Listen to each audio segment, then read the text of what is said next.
You're listening to Hashtag No Filter with Zack Peter. That's me, your naturally platinum blonde pop culture connoisseur. I'm the reality TV junkie, self-improvement addict, and host with only the hottest tea spilled fresh weekly. For more hot takes, go and give me a follow at Just Plain Zack. I always keep it funny and I always keep it cute. And if you're like me and you want to stay up to date with the latest reality tea, just go and give us a follow at No Filter with Zack on the Instagram, or you can join our private Facebook group. The link is in the description below. I hope right now you are sipping on some fizzy Housewives-inspired wine for yourself, packing a punch at 13% alcohol but less than a gram of sugar. It is my No Filter wine.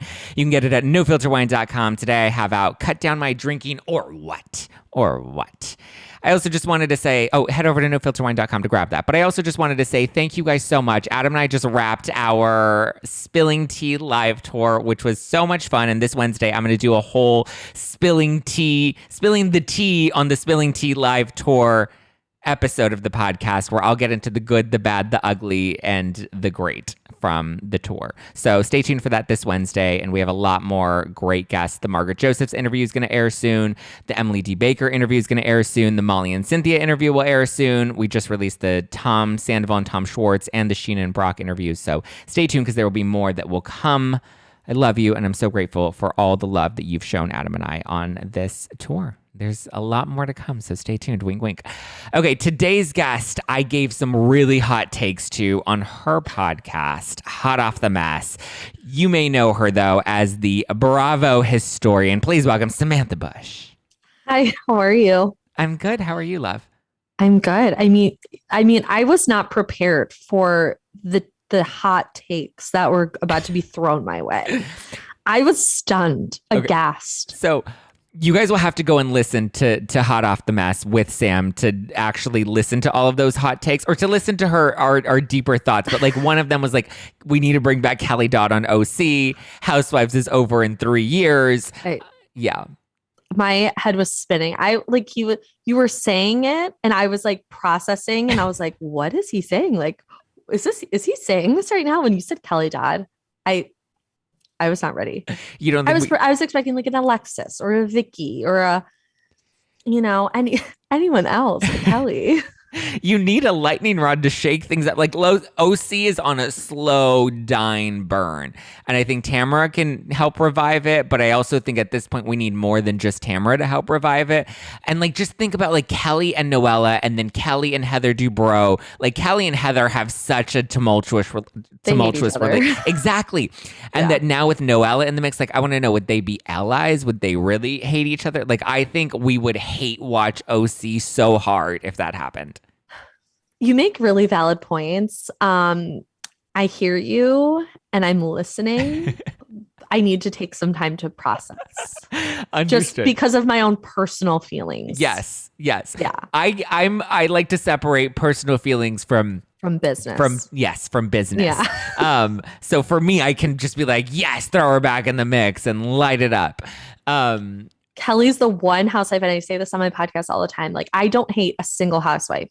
Like, there are some where I'm just like, I'm not really feeling, or I think she's wrong in this. But Kelly for me is like the one where I'm like, I can't. Like, I cannot. Yeah. I tried. I was a Kelly Dodd like head, like, or whatever they called themselves back in the day. And then she really lost me. What are your thoughts on the Real Housewives of Atlanta premiere? It just came back last night. Some people love it. Some people are underwhelmed by it. Where do you stand? I was so relieved because there wasn't the Kenya versus Portia conversation. That was a conversation that I was like getting so sick and tired of, because it's like there was never going to be any movement with either one of them. Like, they were never going to agree. They were never going to become friends. Like, so I'm glad that Portia, I mean, I don't know if it was a smart decision. Yeah. But she chose to do this spinoff that was nuts. But I couldn't get enough of it. I hope it comes back. And so I'm glad to see Kenya kind of on her own and not having that like automatic like adversary. Yeah. And then I just thought the dynamics felt fresh. Like, Shere is back. Marlo has a peach. Sanya, I think Sanya has great energy. She came in, and the way that she's friends with Drew, and then came in and said, like, threw shade at her in the confessional about working out. I was like, I love this woman. And then, I mean, the editors editing were on one. They really were. So it looks like I put a poll up on Instagram and 62% of you guys are loving the premiere and the other 38 are at a meh. You can still vote on that on the No Filter with Zach Instagram account. And then based off of reaction, let's see. Donnie Muller says, hello from South Africa. Zach, She by Shere looks unrecognizable. I love that we call her She by Shere. She looks unrecognizable in the best way possible. We'll be catching up on the show now. Thanks for keeping us posted. I love your perspective on things. That's Generific713 says her sofa needs a trim. Sorry, it's distracting me, but She by Shere looks amazing. I love that we call her She by Shere. It's amazing. Like her legacy, her power. She by Shere, which never came out, and that's what she's known as. It's so funny and she looks incredible. I mean, Shere to me is probably one of the most underratedly beautiful housewives. Yes. Like she's so stunning. And I was like, I was on one last week. Like, I don't know what was wrong with me. I think I had like a concussion. I don't know. But I sent my friends a picture, a side by side of Melissa Gorga Shere, and I was like, do they look alike? And they were like, Sam, you need to go to the hospital. You need to be medicated. That's insane. But I still kind of stand by it. I could see it. I mean, I guess in the way that like Kyle and Garcelle look alike. Right. Right. Garcelle or Kyle. And she was like, what? I'm Garcelle. That was so funny. And I loved the like the whole side by side of the Drew after the workout thing with the losing of the 25 pounds and the editors throwing up 25 question mark. I was like, you would never see my face again. Like I would run for the fucking hills. I'd be so embarrassed. I'd be so mortified. But that's what I love about Drew is she just kind of, what I love about Drew is that she lies, but it's always such a bad lie. Yeah. And like, that's what makes it fun is like, she's not being honest, but you kind of don't care because it's just so like juicy and fun. Also, that's kind of how I feel about Dorit. Like she's so in her own land of like, like the accent isn't real and the nose I don't think is just contour, but she's so committed to it. And she just is like, she goes I'm all a child of the world. Yeah. I'm cultured. I'm like, okay, Dorit. I totally see what you're saying. I was a big Dorit fan. Like I was team Dorit when it was not same fun to be team Dorit with the whole Erica and the panty thing. Yeah. I was team Dorit. And I mean, yeah, that was a really wild time. But the last couple of years, I'm just kind of not into the whole like glam squad thing on Housewives anymore. I think it's kind of like, I don't care. I would much rather you spend your time like arguing or fighting or doing something else than getting glam. But I mean, I guess it adds something.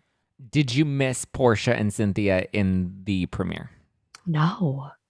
Honestly, I was shocked. I thought I would miss Portia a little bit. I thought, Cynthia, like titty scent, like I thought I was going to miss that. And I honestly didn't think about them until the episode was over. And I was like, wait a minute, like they're not on the show anymore. Like that's crazy. Did you watch Cynthia on Big Brother?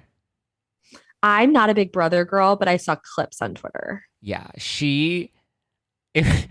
it was so funny because going into the house with her, she was like, I don't know. Like she was just like, I don't know how I got on this show. I don't know how to play this game, whatever. But then in the end, like once she made it to like the final three and was doing all her interviews, she's like, I don't know how I made it this far. And I'm like, yeah, girl, none of us know how you made it this far. Like you just kind of like, sat there like and falls into things. She just falls into things. She's so funny, but she's also just so sweet and just like so oblivious to like she would never win a Big Brother. I don't watch Big Brother either, but I like Celebrity Big Brother, especially when the housewives are in there. And I was curious to see what Teddy was going to bring to the table.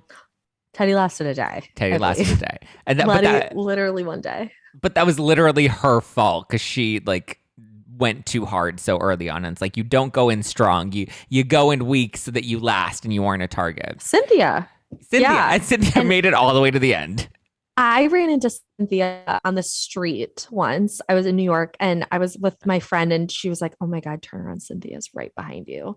And I just turned around and she is so stunning. Like, it's breathtaking in real life. Yeah. And she's so nice. Like I asked for a picture because I'm just a fucking idiot. And I was like, can I have a picture with you? And she looked at me and she was like she almost seemed like, why would you want a picture with me? And I was like, are you fucking kidding me? I was like, you're Cynthia fucking Bailey. Hill, excuse me, Cynthia Hill. Cynthia Hill. Yeah. I love But it. I enjoyed the premiere. I'm excited for what's to come. I feel like we got a lot. I feel like we got a lot going on and a lot of dynamics, which is something I love. I love when it's not just a split half and half. I like when like that's kind of how I felt Beverly Hills was last year too. It's like there was so much going on between all of the women with each other that I just like couldn't get enough of it. Yeah, I think we're going to get a lot more of that this season too. I can't wait. Well, speaking of Beverly Hills, I know that you are the biggest Big Kathy fan. Big Kathy being the mother of Kyle, Kim, and Kathy. Love her. What was your gateway into Kathy Hilton? Oh my God. So just the way Kyle would talk about her, the way Kim would talk about her, like in their interviews, like the way that they spoke about their mother was like, okay, I don't know how to say this without sounding rude. I'm going to try my best. Okay. I get that losing a parent is so hard. I've never experienced that. Devastating. I can't imagine. But the way that they get so emotional about her made me think, I'm like, oh, she passed recently. Yeah. I was like, and then I looked and it was 2002. Yeah. I said, oh, whoa. I was like, okay. And then just the like, my mother had us in show business. And then I started kind of going down like this deep wormhole. And then I got to the House of Hilton, which kind of like exposed it all and how Big Kathy allegedly told the girls, you have to marry rich and you have to have 4 kids. And then voila, they all got married and they all have 4 kids. Yeah. Which is crazy. And just Big Kathy is just like this ghost that haunts Beverly Hills. Like she is a presence. She's talked about every season. I think each girl, what I love is that they all had a very different relationship with her. Like, Kathy was the oldest. She had a different dad than Kim and Kyle. She started out as like a young model, but it didn't really work out. Like she threw her into modeling when she was like a young baby and then kind of took her away from her dad in New York and came to LA and did like commercials and stuff. And then she got married to Mr. Richards, Ken Richards, and had Kim and Kyle. But then Kim was like the star. Like Kim had it. Like Kim had that thing, that X factor. She was like in everything, hustling, making the money. Kathy was significantly older than them. So like she was kind of off doing her own thing. And, there was just a lot of tumultuous behavior allegedly going on in the Richards house between her and Ken. They got separated. I could talk about it forever. What would you say is the juiciest revelation of what you've discovered? Because we're about to break down House of Hilton in our Bravo book club that we do every week, which I'm excited about because since I've been on tour, I haven't been able to like do a lot of the things that we really do, and I'm excited to dive into it. But what are some of the juiciest revelations you came across that were like alleged or not alleged? I mean, obviously all of it's alleged, but like with the preface that this is all alleged, what was the juiciest? That she slammed a woman's foot in a car door. There was like, she was like abusive. I don't know if she was abusive to the girls, but then there's also these rumors that she like taught them how to like give blowjobs and like how to be sexy and how to get men and like how to be whatever they wanted. So you could like go up in life. Like that's all she wanted for them was to like succeed. And then I think that's why Kyle or Kim and Kathy had such an issue with Kyle doing American Woman is they're like, we don't want to draw more attention to our mom. And like, this could draw up a lot of like negative feelings people probably had about her at the time. Well, because at this point, the book was scary. Yeah. Because the book has been out forever. So since like 2006 or something. Exactly. So when American Woman came out, there was already like, and I'm pretty sure they'd already gotten away from House of Hilton. They were like, okay, we've moved on. We don't need to go back to this, that American Woman. And what you get on American Woman is not the Kathy that you hear, the big Kathy that you hear about behind the scenes. No. Like Alicia Silverstone is not. I think Kyle kind of romanticizes her a lot. And I think the other girls have very different thoughts. I think that they loved her and respected her and that's their mom. But I think at the same time, they're like, we don't want to have stuff drudged up again. So like, please just stop talking about mom. Then like Kyle wears her mom's ring. every day. Like she's very much a presence in Kyle's life. But I think Kyle romanticizes her childhood a little bit.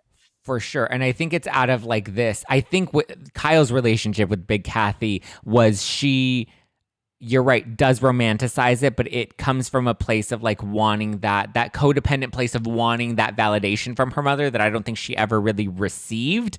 Whereas I think the mom was a lot harder on Kathy and Kim. And that's why there's maybe a bit of a contentious relationship. But it also is so weird to see like Kathy breaking down at the reunion, talking about the mom and how much she misses her. Like the relationship, is probably so warped and twisted that like it fucked with their emotions and their heads so much. And to see someone like Kathy, who I think is just like, to quote PK, inherently cold, to watch her break down like that was like, I mean, she was like heaving at one point. Like it was a lot. And they just have this very, like, Kathy just kind of haunts the hills. Like she's always kind of like around, like they always allude to her in some way. And I think Kim was like the workhorse of the family. Yeah. And like did a lot. And Kathy was kind of already out of the house. Like she married Rick when she was like 19 or 20. Yeah. Like, and I don't think people realized that either, that they were really young. A lot of drug use allegedly from little Kathy. Like her and Rick were like constantly doing coke, like constantly leaving Paris with nannies, like, because they were, she was like 20 years old. Yeah. And she was a Hilton, like she has infinite wealth. But allegedly Big Kathy was like very into that union. And she was married to a mobster at one point. I heard. And even Kim, like when you get into Kim's relationship history and all of that, like it's dark. Well, because Kim, I did a deep dive on Kim one day, and she was engaged to this man, very handsome, like probably the most handsome. So fucking handsome. He got murdered on the phone with her. They were on the phone. And didn't she have to go and identify his body too? Yes. And that was like the quote unquote like love of her life. Everybody said this man was so good for Kim. They were so happy. And I'm like, poor Kim. Kim can't catch a fucking break. And there's some really dark blind items about Kim Richards floating. I will not get into them because they're very dark. What? How can you open that up? Okay, I'll just tell you. Okay. It's a blind item. I'm not saying this is what happened. Yes. I always preface like blind items really could be absolutely I nothing. say the word alleged constantly in my podcast because I'm so scared of getting sued. I'm like, I don't know if this is real. But there's a blind item out there about Kim that she was sexually assaulted by a man in the movie industry and then murdered him. Wow, that is dark. Yeah. So dive deep into that. There's a lot on the internet about that. So then it just makes you kind of look at Kim differently too. Cause like, you're just like, Jesus Christ, this woman had to live through so much. And then now her sister's like pimping her out on Housewives. And no wonder she's so cuckoo crazy. Well, and then seeing Kathy, who's also a little nuts. I was like, oh, this is making sense. Do you think Kathy knowingly sent Paris to that boarding school? Yeah. Yeah. There's so much going on TikTok right now about that, about not Paris specifically, but those wilderness schools. Mm-hmm. And like a lot of the people that were in them say like our parents really didn't understand like what it really was because they were told it was something so different. But to have your child like taken from her room in the dead of night is like, ooh. Yeah, scary. I could never do that to no matter how bad my child was. Like I could never have them kidnapped. That wouldn't even like be a part of my thoughts. No. Like I wouldn't be like, oh, that sounds like a good idea. Yeah. It just seems like this will be healthy for them to like work through whatever issues they have going on. Oh God. I hope Kathy and Paris like were able to move past that and heal. But from the Paris in Love and her documentary, I'm not sensing that's the case. I think Paris is like numb to the world. Mm-hmm. I don't think she's like in, which is so interesting because like you look at her and Kim Kardashian and they kind of, have had similar careers in a sense. Obviously, Kardashian money is nothing close to Hilton money, but like, I don't know, like Kim is still so present and is still so aware and engaged with stuff. But I feel like Paris is just like, even watching Paris in Love, and she just always has the sunglasses on, always has the gloves on. And she's just kind of like, even in her confessionals with Carter, it's like, she's not there. That show felt so produced to me. And I was disappointed because I thought we were going to get something a little bit more raw and like in depth, but like everything just felt so put on. I mean, I think he redid the proposal for the show. It just felt so weird. And I thought we were going to get her real voice, but she talked like, how she used to talk, like that high pitch, like baby voice. She talked like that most of the show, and I was disappointed. And Kathy, I mean, we talked about it on Hot Off the Mess. Like she came off not well, like bitch. Very different than she came off on Beverly Hills. Yes. I mean, like I enjoyed Paris in Love for the reality TV junkie we are. Junkie, yeah. But like, was it really that great of a show? Like, because when you think about like the fact that these are real people and reality shows are based off of real circumstances, was it believable? No. Right. I don't believe they're in love. I don't believe that she wants to be married to him. Like, Yeah, he didn't give me a good vibe. I thought it was weird that he pretended to be like this small town kid. And then I Googled him and like his family is like uber wealthy. Yeah.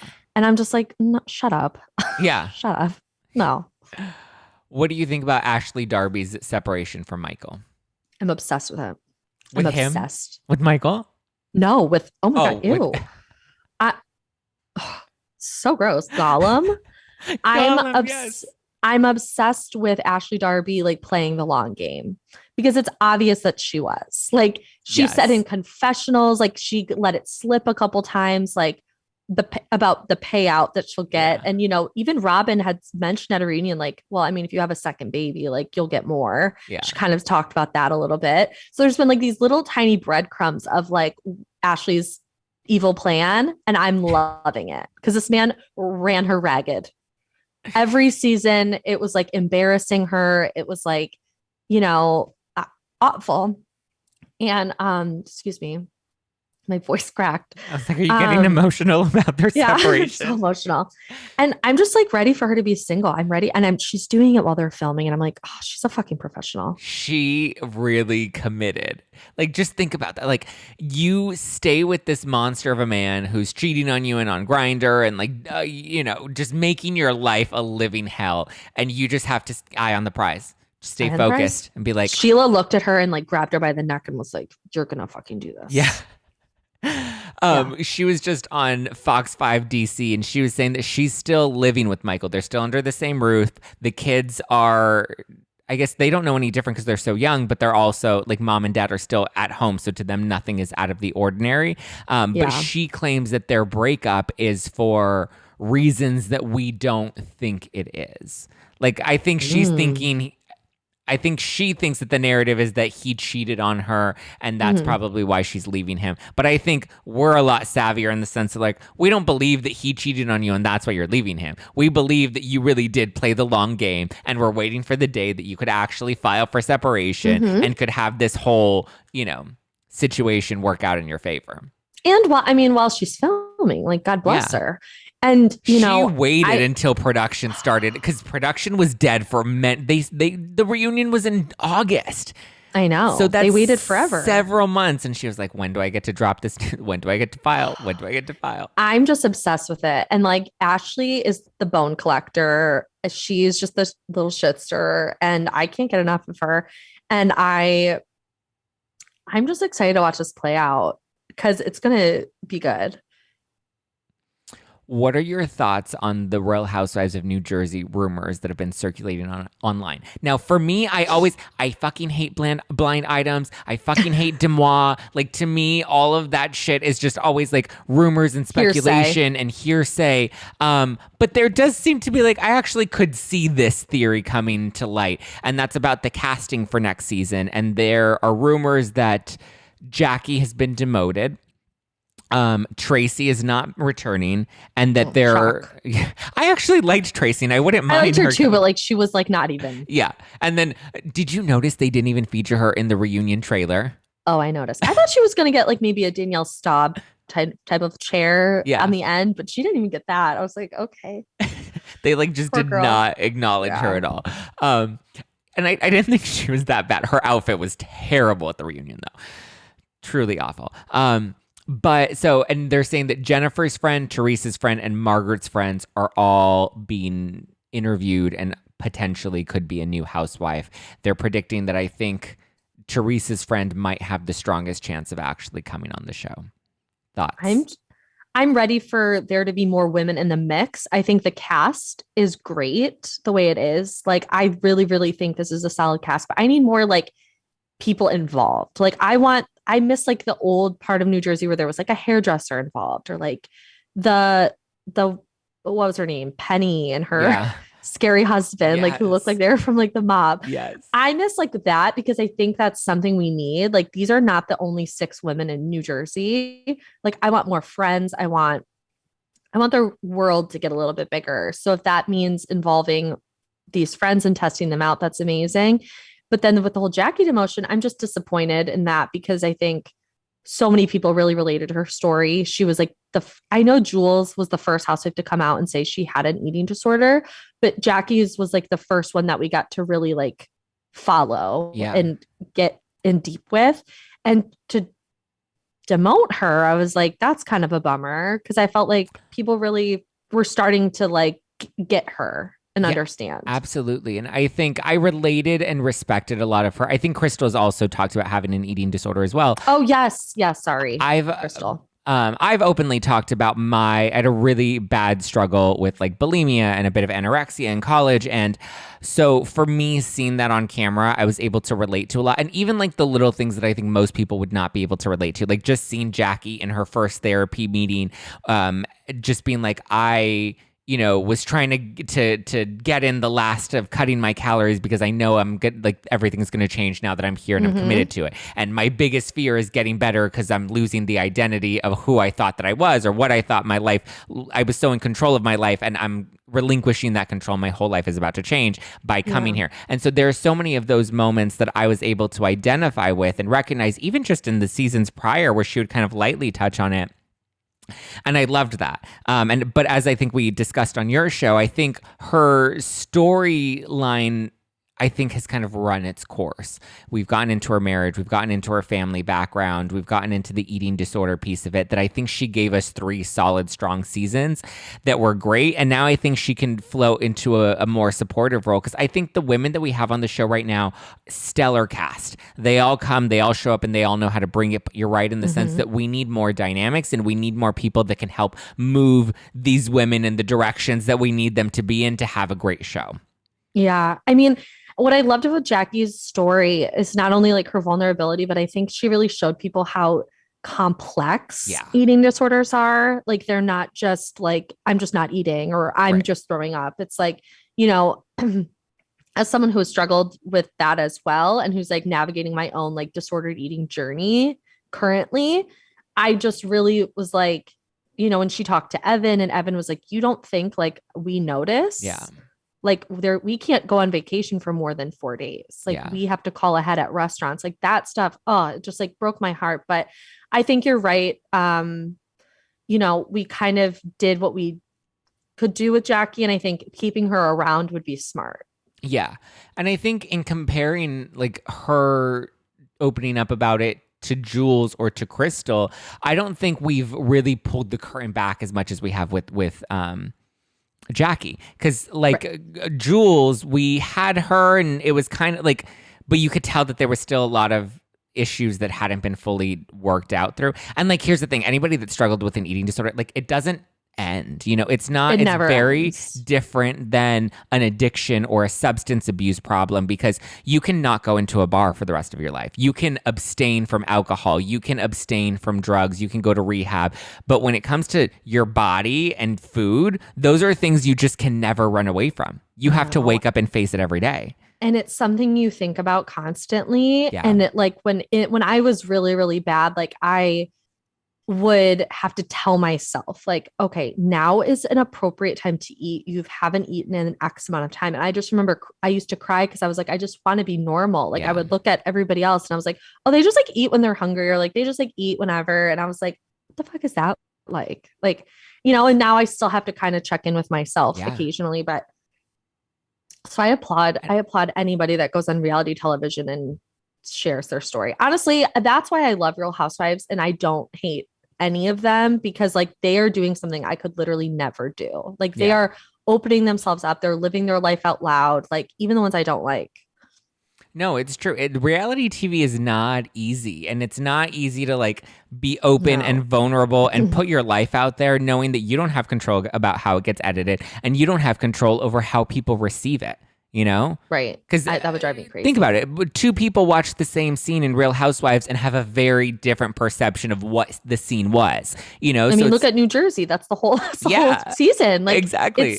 I literally, I'm like, am I watching the same show as other people?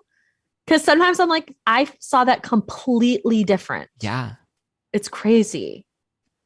So are you a bigger fan of Pete and Kim or Courtney and Travis? Okay. When Courtney and Travis first came on the scene, I was so into it because it felt so like, oh my God, like Courtney's with Travis Barker. Like that was shocking to me. But then like, you know, like you're like, okay, yeah, you're at Disneyland again. Like you're licking each other's tongues. Like we got it. We're good. Like but with Pete and Kim, like this one, I never saw coming. Like, cause Travis, like he's been friends of the family forever. So it's like, you kind of knew that you didn't know that they would be together, but it didn't shock me that much. And I was just excited to see them on Instagram. Like when they're always like sucking each other's thumbs and stuff. It's super weird. And I was just excited to see Courtney not with Scott because I hate Scott. And I mean, with Kim and Pete, I just never saw this coming ever. And I am obsessed with it because it's so random. It's a guy like she couldn't have picked someone any more different than Kanye. And I think that that's what's shocking about it. You're just like, Pete? And I get the Pete thing. I think he's got big dick energy. I think he's funny because so many people were like, how does Pete get all these girls? I'm like, oh yeah, because women have never liked a funny man before. Right. Are you fucking kidding me? Right. That's like the way into anyone that's panty dropper immediately. And the only attractive for a woman is just an ugly man with a big dick. Like that changes everything. Like it's yeah. Also, like sometimes it's like, yeah, he can be ugly, but like you don't know he has a big dick until like you see it. True. And I think Kim has polished Pete off in such a way that like he doesn't make me think his fingers have Cheeto dust on him anymore. Like seeing him show up at the White House. He showers, yeah. Seeing him show up for the White House Correspondents' Dinner, like he was refined. He had a haircut. You know, he looked good. And it wasn't just like I didn't want to be like, oh, I don't want to hug you because you might, you know. Musty smell. Musty. Yes, the must. Yeah, the must. Like but now you know still he's looks using like him. Yes. But now he's like him, but he has like Manscaped and like ball wash, you know? So that the must is gone. Yeah. And the tailored suit and like the Vans was still him, but like he looked put together. Like he didn't look like he was like nobody's child. And, you know, I think with Kim, it's like I'm such a fan of hers, even though she does some fucked up stuff sometimes and she's a little problematic. I am really rooting for her to just be happy. And like, if Pete makes her laugh, like, and they can go to Disney and they can like go to, you know, wherever they go together. Where did they go recently? Like Ripley's Believe It or Not or something. They were there. Like, and they like go and have like pizza at a deli, like in New York. Yeah, I'm like that is so nice. Like she just wants a normal guy. Like, and because she's like, she said, she's like, I've done everything. Yeah. I just want to live a life. Yeah. That's normal. And then, you know, then Kanye's outburst, it kind of makes you just, it kind of forces you into liking Pete and Kim anyways, because you're just like, shut the fuck up. Well, now people are saying, because we saw that she said that he has brandings and he has tattoos that she revealed when she was on the Ellen show. But now I guess people saw at the Correspondents' Dinner that there were initials that he had on that looked like tattoos, and they look like her initials and the kids' initials. I looked at that and I mean, I was investigating it. I was like, I was really looking and I didn't think that at all. Yeah. And I'm like, am I stupid? But it also could be like a Pete. That's just what Pete does. The branding really freaked me out. Yeah. I have to be completely honest with you. Like the tattoos are one thing. That's just what he does. Like he's a guy with tattoos. Like he gets them. But like to get a branding is so aggressive. Like, ooh. And I get her point of like his body is a canvas, you know, and whether this is going to last or it's not going to last, this is still an important part of his life. And that's why he puts these things on, because he wants to, you know, it's like memory. It's like a book. It's like a photo book. It's an Instagram feed. Yeah, in his all body. your memories. And I just find it funny that it's like Travis knows MGK and MGK is best friends with Pete. So I'm like, do they triple date? Do they like what's going on there? I would love to see that. I would love to see all three of them on a date together. Oh my God. It's Megan, like Megan and Machine Gun Kelly are just another wild, like what a world to be in. The things that they're disclosing recently in interviews, I'm like, guys. About drinking each other's blood. Yeah. Drinking each other's blood. She says she manifested him when she was 4 years old. Wow. How? She said that she created him. She said she created him. How did that happen?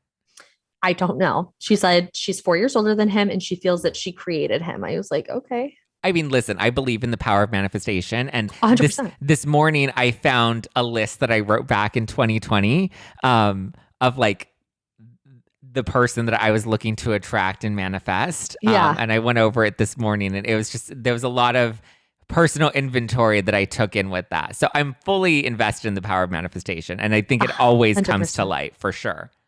Yeah. I think if you like put it out there and you claim it, it will come back to you. But wow. I mean, just with the Pete and Kim thing, I just think it's sweet. I'm sorry if my cat's annoying. She's playing with something right now. But wow. I mean, the correspondence dinner, I mean, what a way to come out. Do you think he's going to be at the Met Ball? Oh, Met for Gala? Sure. He has to be. Yeah, I think so too. What do you think is going to happen with Scott? I feel like Chloe's trying really hard to keep him a part of the family. I need Scott to like, he's such a manipulator. And I think he plays on the fact that like, these are women who do care about him. Like right. He is the father of their nieces, nephews, etc. But like Courtney says, like, you are not really doing much to show me that like this is what you want. Like you can't keep fucking 19-year-old girls and like going to Saint-Tropez and whatever. Yeah. And then like cry when I get a boyfriend. Like that's not fair to Courtney. And I felt so bad for her. She's like, why do I need to worry about Scott all the time? Yeah. Do you think Scott's worried about me and what I'm doing? No. Yeah. And I'm just like, it just bothers me that he just easily manipulates somebody just being like, I don't have a family. You guys are my family. It's like, okay, well then treat them better. Well, not only that, but it's like, you can build a family. Like, I get it. He lost his parents and like, and that is one of the hardest things, you know, now, you know, going through the grieving, like it's one of the most challenging things you can ever go through. But I also know that like at some point, I can start my own family and I want to start my own family. And like, you can date somebody that's not 19 years old. You can find somebody that's age appropriate, that wants the same things out of life, that wants to have kids with you and build your family from here. Like you don't need to cling on to the Kardashian family. And I get it. There's like a comfort in that. And there's a familiarity in that. And there's a fear of losing everything that's brought into your life because it's obviously changed his life. But they're always going to be your family. You know, same with Kim and Kanye, where she talks about the way she talks about him is just so kind. Amazing. Despite all the craziness he puts her through. But she's like, we're always going to be family. Kanye will always be family. We may not always be amazing, but we are always going to have that bond and we'll be in each other's lives forever. Yeah. The Scott thing, like, it's like, go to therapy. Yeah. Like, if you really want to be better, if you really want your life to change, like, go to therapy, work some shit out, stop blaming Courtney for shit. And, you know, you're not going to be invited to like every barbecue. No.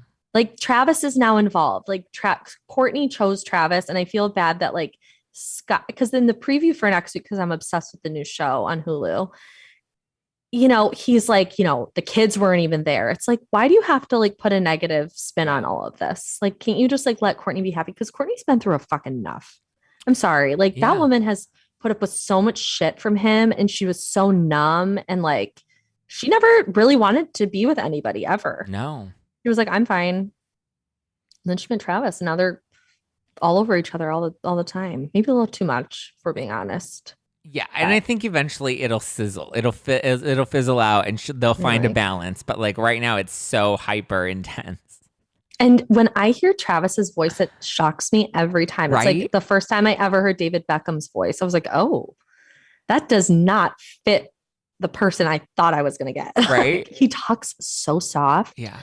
And it's like, it's sweet, but it's just not what I was expecting. And I always say this, I'm scared of Alabama Barker. She's the #1 celebrity child that I'm just so scared of.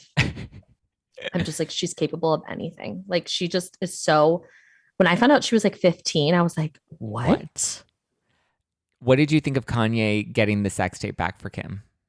Well, did he? Because Ray J's saying that never happened. Because I cried during the show, and then Ray J's now saying that never happened. This is really weird. Really? Well, it Yeah. wasn't it not Ray J. It was Ray J's manager, though, that claimed that it was trying to sell it, or a former manager. Right. And then Ray J is now saying that That's like didn't all happen. Wow. Yeah. He's like, I'm sick of the family like doing this to me. But I'm like, I was crying during it. It was so beautiful and emotional. I was like, Kanye took a coach flight to get this go get this hard drive. Yeah. Like he got the whole computer. I was shocked when during the previews for that, when she was like, you have to look what Kanye got me. Do you remember that like really beautiful coat that she was wearing? It was like that. It almost looked like tinsel. Yeah. And it was like supposed to be this major moment. And it was a major moment, but Kanye always said like, that's the coat I bought Kim. I thought that that's like what we were going to get for some reason in the stock or the suitcase. So when it was like a full on like Mac computer from like 2000, whatever, I was like, holy shit. I cried. I was like, Kanye is like, he loves her so much. He loves her so much. And I think she loves him and she gave him everything she possibly could. Yeah. I think like when I noticed the pictures with her and Pete, and I could totally be reading into this and I sound like a fucking idiot, but she seems so like relaxed. Like there's just a part of her, and even in interviews, she just seems like a more relaxed person now that she's not married to Kanye, because I bet like being married to him was not easy. And she always had to, you know, put up with it. And she was like a ride or die for him. Yeah, she was. She was, because even like when he would go on crazy political rants and she would have to address that in interviews, even when you know she didn't necessarily agree with what he was saying, she's like, look, that's my husband. I respect his position. I respect, like she really carried that and made sure she maintained, even when he would like go on, he would have like, you know, his moments in public and she would be like, listen, he has mental health issues and I love him and we're going to work through this as a family. Like she really was ride or die for him, to the point where she just, I think, realized she couldn't. But you're right, there is an ease to her now that's just like, it's different. She's just happy. Like she just seems really happy and just relaxed, and like she just, I don't know. Pete probably started as a rebound, and she was probably like, this is fun, this doesn't really mean anything. And then I think the more she experienced the other side of life, so to speak, she's kind of just like, oh, this can be easy, this can be fun, this doesn't have to be so challenging. And when people say like, oh my God, it's not going to last, like, I don't even like saying that, because it's like, it might not, but who cares? It's still making her happy. Yeah. And I mean, Kim is a Libra, so like she's going to fall in love hard no matter what. So is that what happens with Libras? Oh yeah. Are you a Libra? I'm a Gemini, but then I recently learned about like the rising and the falling and the and the ashes from the phoenix. I think I'm a Libra. I think my son is a Libra. I don't know. Someone's your son. Your son. Okay, so you're a Gemini. Yes. Sun. Yes. And then your rising or your moon is a Libra. I think my rising is a Libra, and my moon was a Taurus. I don't know. Okay. I don't remember. Wow, I don't know what that means. That's a chart. What is that? I don't know what any of that means. I remember my friend Jess was like she was asking me all these questions about it. And then I was like, this is what it is. What does this mean? But then she asked it. She's on the East Coast, so she was in New York and I'm in LA. And then I gave her all the information and she's just like, interesting. And then she falls asleep. And then I'm like, wait, I'm waiting for my psychic reading. What is happening? Like, what do you, like, how do you ask me all these questions? And I deliver all of the information and now I need to know. That's hilarious. That's like, I was in therapy last week and she ended it and she goes, you're a very unique person.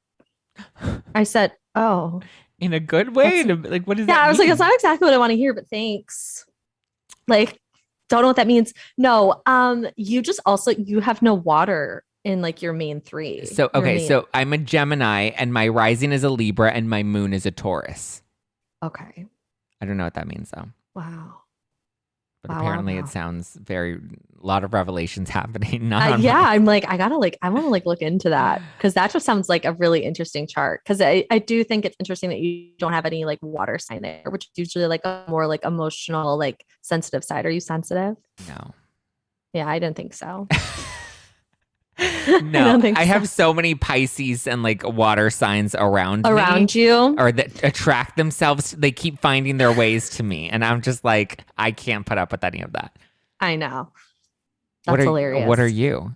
I'm a Scorpio. I'm a Scorpio, and I have double Sagittarius. So my moon and my rising are both Sagittarius. And what does that mean? It means like I have a lot of commitment issues. Like you are afraid to commit, or you overcommit?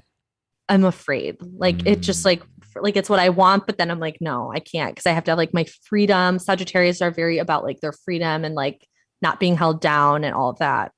Interesting. So I'm fucked, basically. And you're single currently? Yeah, I just ended a relationship last week. Oh no. Yeah, no, it's like totally for the best. It was like only like 3 or 4 months long. But I was like, this isn't working. Do you constantly find yourself running into relationships or running towards relationships? Yeah. And so I'm in therapy, of course, like duh. And I said to her, I was like, we got to break patterns, because I was like, I'm starting to see them.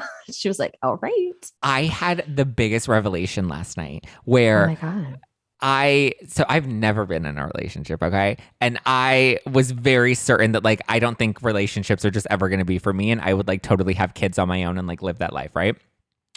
But then I also realized that my attraction and what I thought that I wanted is probably the polar opposite of what I think I'm actually compatible with. Right. It's a harsh reality, like when you realize like what you want is maybe different than what you need. Yeah. Because in your head, you're like, oh, this is really what I want. This is what I want. And then you're like, wait, like that's probably what's not best for me. I thought I was like, I need an alpha, because I'm very much an alpha in my own life. But like, I was like, I need somebody that has that sort of energy, that's like definitely older and can put me in my place. That's all I craved, was somebody that can like try to like put me in my place, because I'm so good at just doing that to everybody around me.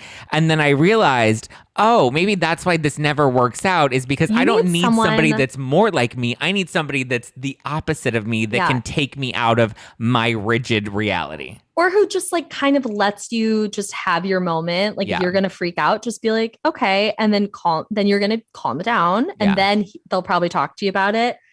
That's like what you need. I don't think you need someone like to fully be on the opposite end of the spectrum to be like, you need to calm down, because that's the fucking worst. No, it's like when you're going off and someone's telling you to calm down, it's like, shut up. You need someone to just kind of just like accept you like for who you are. Kind of like a Harry Hamlin, Lisa Rinna. Like they're very different. He just like accepts her, and he's like, my bitch is crazy. Or like, Margaret and Joe. Yeah. He's like, she's nuts, but I love her. Yeah. Whereas like with Mario and Ramona, like they were too much of the same person. Yeah. And I think it worked until like it didn't. I think I was always attracting somebody that was so much more like me. Yeah. I think I was like, this is where I'm at, that I need somebody that's more like that to be able to balance this out. And I'm like, no, I think maybe the opposite is actually what I need. Yeah. Well, I mean, Godspeed to us both.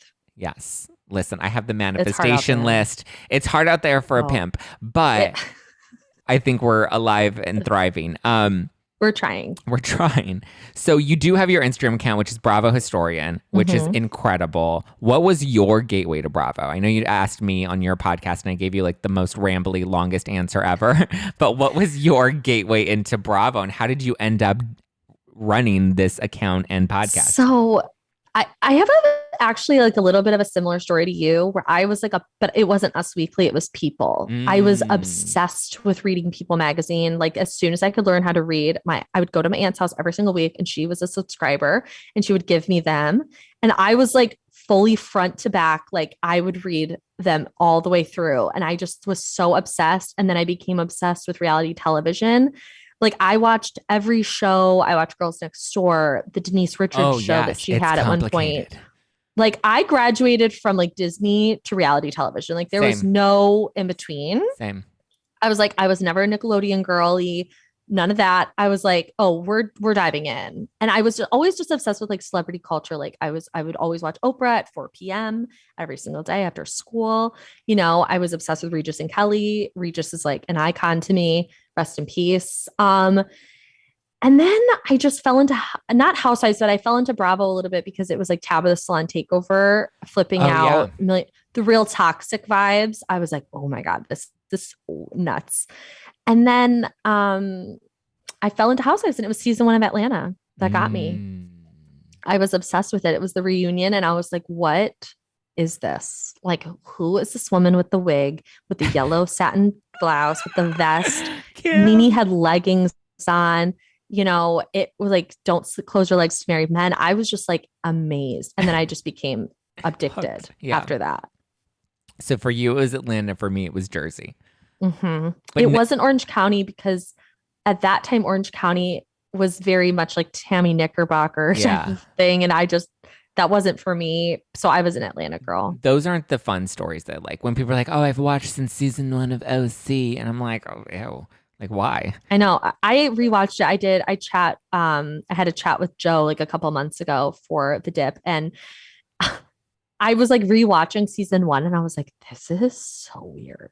Like, this is terrible television. This is what opened up this whole world to Housewives. Yeah, I'm like, this crazy. Because I mean, if you read the book Not All Diamonds and Rose by Dave Quinn, New York Times bestselling author, they really say like Tamara is the one that like created Housewives and built the mold for what a housewife is. Mm-hmm. Dave Quinn's book or Brian Moylan's book? I'm like really good friends with Dave Quinn, so I'm going to pick Dave Quinn. There's a lot of drama with that, I guess. So much drama. Yeah. No, I'm a Dave Quinn girl for life, even though I love Brian Moylan and his commentary on Housewives. I read his Vulture recaps every week. Brian's funny. Yeah. He is really funny. He's very funny. I find it funny that he's like banned from Bravo. I'm like, that's so chaotic. Right? But like, if there's ever like a brand to be banned from, like Bravo, like it's so Bravo to be banned from Bravo. It's so Bravo. It's so good. Yeah. Ideal, like who is your favorite housewife and your least favorite housewife? Oh my God. Are they current or any? Any. Okay. Because I always have to specify. Of all time, it's Nene Leakes, my favorite housewife of all time. She's given us so much, like to pop culture, just in general. Like I just think she's just so naturally funny, like so funny. And I mean, I loved Greg Leakes. Rest in peace. Mm-mm. What a king.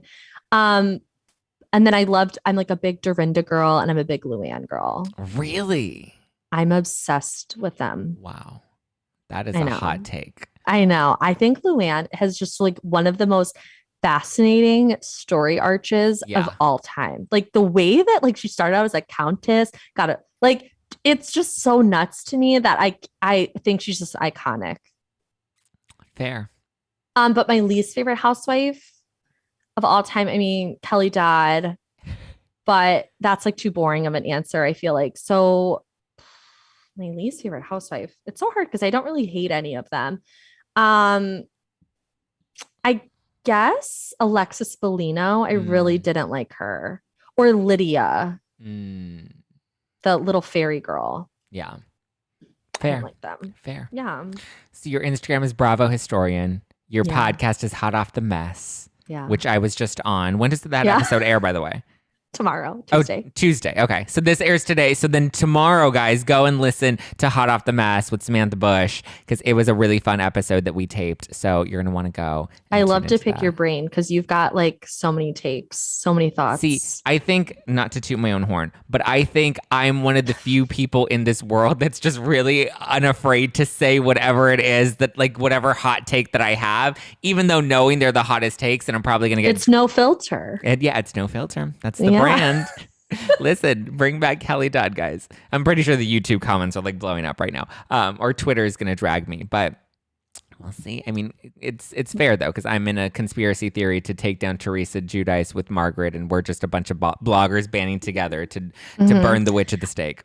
I had this like long rant on my podcast last week about this idea that Margaret's like so involved with bloggers. I'm like, you guys realize that it takes about 2 seconds to go on Instagram and just see anything. Yeah. Like it doesn't take long to dig. We're like in the time of technology here. Like it's not like she like goes and like digs around in files and like tries to find this information. Like it's all just right at your fingertips. It takes 2 seconds. Yeah. For us, it's at our fingertips. We have Reddit, we have Twitter, we have Instagram, we have blind items, we have Demoted. Like we're literally inundated with rumors all the time. Yeah. Mm-hmm. You don't need to. I mean, and I get so many DMs from people that are like, oh, I heard this about this person and this person.